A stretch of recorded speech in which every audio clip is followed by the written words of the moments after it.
Capítulo 9. Lavado y programación del cerebro.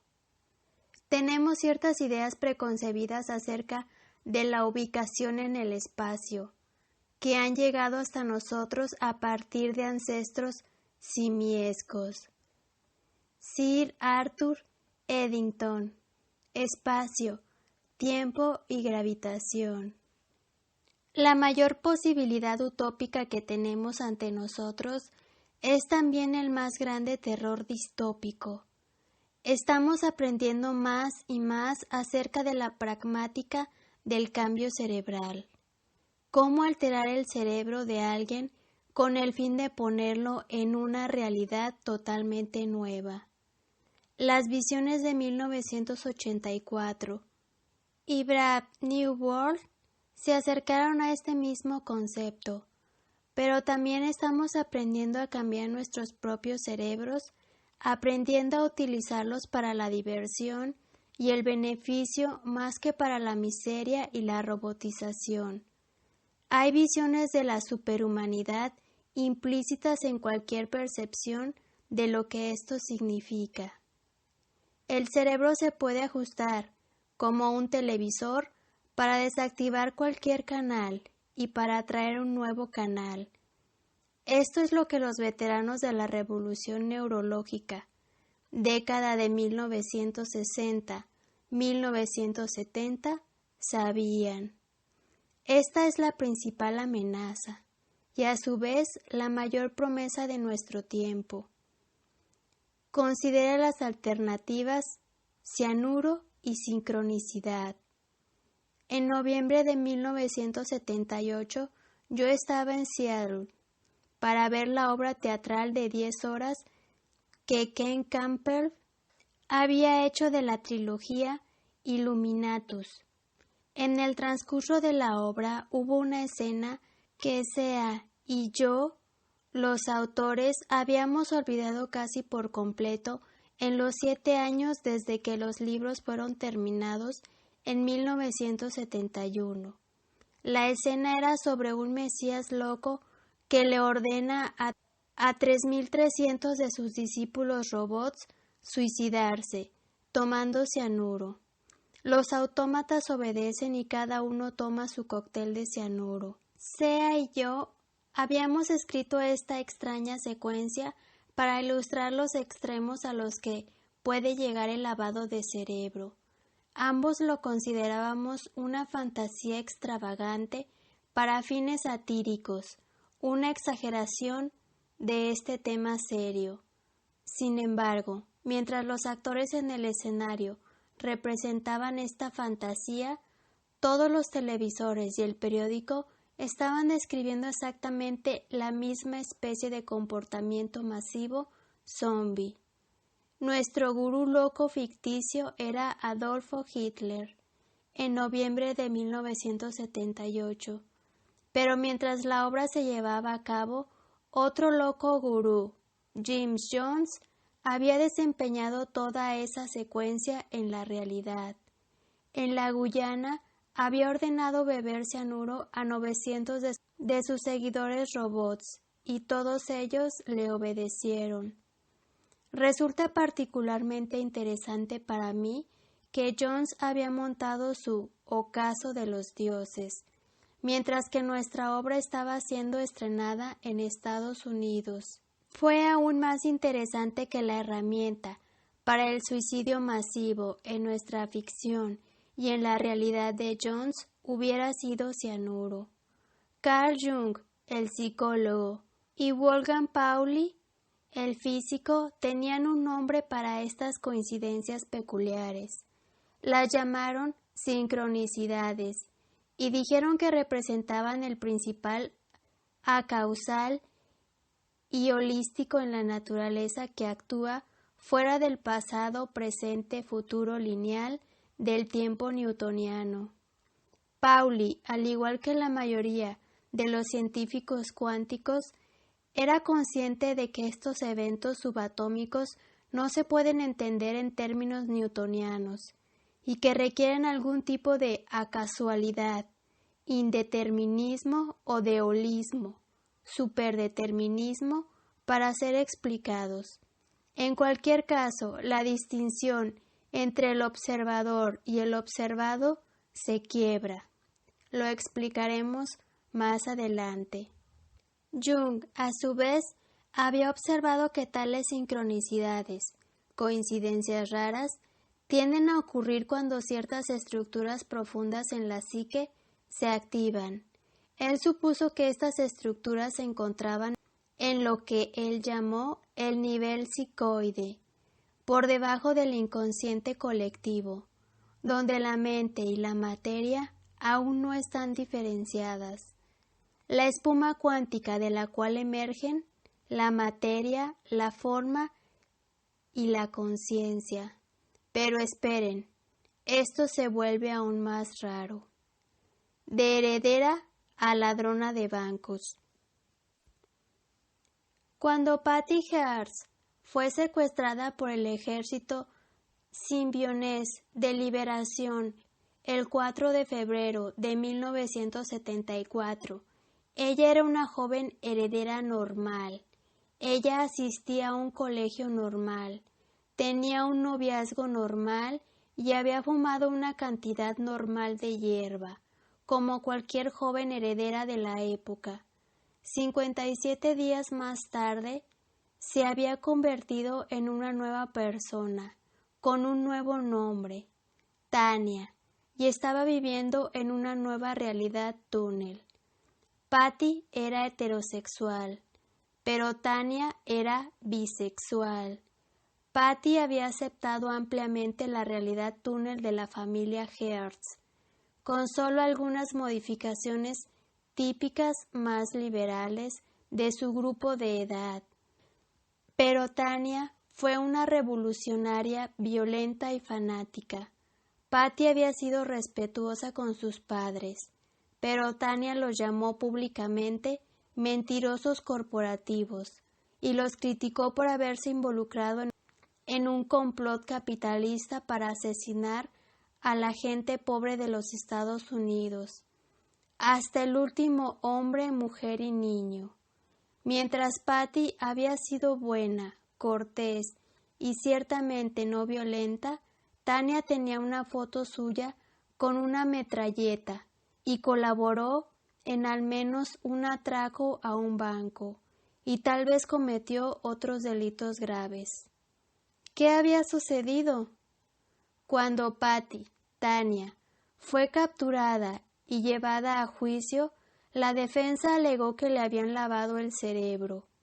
El jurado o bien no entendió o no lo creyó, y Patty fue condenada a prisión por los delitos que Tania había cometido. El debate sobre este caso continúa hasta el presente, ya que algunas personas piensan que la señora Hearst era responsable del cambio de conciencia al que se sometió estando cautiva por el SLA. Dejando las cuestiones metafísicas de la responsabilidad de lado por un momento, parece obvio que una joven de la clase de Hearst ciertamente no hubiese robado ningún banco si no hubiera sido primero secuestrada e incorporada al SLA. El SLA se llama a sí mismo un ejército, así que vamos a compararlo con un ejército, lo que puede resultar esclarecedor.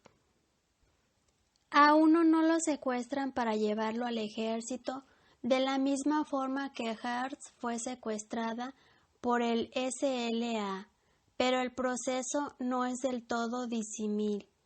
Los reclutadores del ejército de Estados Unidos no entran a la casa de un joven en medio de la noche con armas de fuego, como hizo el SLA con Patty. El ejército solo tiene que enviar al joven un aviso por correo. No obstante, la coacción está ahí. El joven recluta sabe que si hace caso omiso de la carta, los agentes del gobierno van a estar para apoderarse de él en corto tiempo, a menos que huya del país. Entonces, o bien va al ejército o irá a la cárcel. Por lo tanto, no importa que estemos hablando del SLA o del ejército de los Estados Unidos, el tema se reduce a hacerte sentir tan indefenso como un niño. Otras personas están diciendo lo que harán con tu cuerpo. Al igual que los niños pequeños, uno aprende que la primera regla de supervivencia es obedecer. La mayoría de las personas, excepto los nudistas, son reticentes a aparecer desnudos en público, y de hecho, esta es la más común de todas las pesadillas. Ahí estaba yo sin ropa. Joyce hizo de esto el incidente central del sueño, que es todos los sueños. Finnegan's Wake. El primer paso para salir de la realidad túnel civil y ser iniciado en la realidad túnel del ejército es por tanto el examen físico en el que el sujeto es desnudado y obligado a marchar alrededor de un gran edificio con otras víctimas desnudas, mientras que el personal del ejército totalmente vestido da las órdenes más breves posibles. Ponte de pie, siéntate, vayan, vuelvan aquí, etc. La iniciación masónica en la que solo se elimina parte de la ropa del sujeto es una versión más suave del despojo de aquellos parámetros sociales seguros.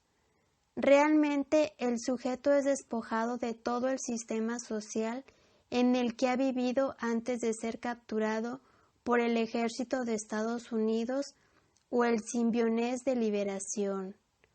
Cuando el médico le dice al recluta desnudo, agáchate y abre tus cachetes, la realidad normal ha terminado totalmente, como si la víctima hubiera sido incorporada a una película surrealista. Si un empleador se vuelve demasiado desagradable, siempre puede encontrar un nuevo empleo, pero no puede salir tan fácilmente de un ejército, porque la impotencia aguda del primer circuito está siendo impresa. Cuando Uspensky, el matemático ruso, estaba estudiando con Gurdjieff, tuvo grandes problemas para entender la insistencia de Gurdjieff de que la mayoría de las personas son máquinas y totalmente inconscientes del mundo objetivo que les rodea.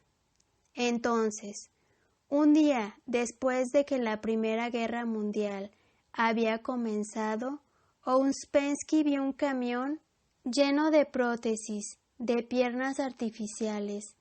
Estas piernas artificiales estaban siendo enviadas a los hospitales en el frente, para los soldados cuyas piernas ni siquiera habían sido dañadas aún, pero que se dañarían. La predicción de que estas piernas serían amputadas era tan seguro que las piernas artificiales ya estaban en camino de reemplazar a las piernas naturales. La predicción se basaba en la certeza matemática de que millones de jóvenes marcharían al frente para ser mutilados y asesinados, algo tan natural como el ganado marchando al matadero. En un instante, Ouspensky entendió la naturaleza mecánica de la conciencia humana ordinaria. No puedo salir. Mis cuernos no pasan a través de la puerta. La iniciación de la familia Manson no es diferente. Lynette Fromm se parecía mucho a Patty Hearst, una mujer joven normal, con menos dinero que Hearst, sin tendencias a conductas delictivas. Después de pasar por la formación básica del general Manson, Lynette se había convertido en Squeaky Fromm y fue condenada por apuntar con un arma al presidente de los Estados Unidos con la aparente intención de asesinarlo. En el próximo capítulo vamos a explicar con más detalle cómo el ser capturado por un ejército resulta ser el modelo de todas las experiencias de lavado de cerebro. La sociedad humana en su conjunto es una máquina de lavado de cerebro, cuyas reglas semánticas y roles sexuales crean un robot social. El concepto de lavado no es científico. El cerebro no es una prenda sucia, sino un procesador electrocoloidal de información, una red viviente con más de 110.000 millones de células nerviosas capaces de 102.733.000 interconexiones, un número más alto que el total de todos los átomos en el universo. En esta elegante y microminiaturizada biocomputadora, más de 100 millones de procesos se programan cada minuto. Desde el punto de vista de la neurosociología, la forma en que me percibo a mí mismo y a mi mundo depende cómo cada circuito ha sido impreso en mi cerebro. La sociedad siempre ha sabido cómo imprimir esta información a los niños.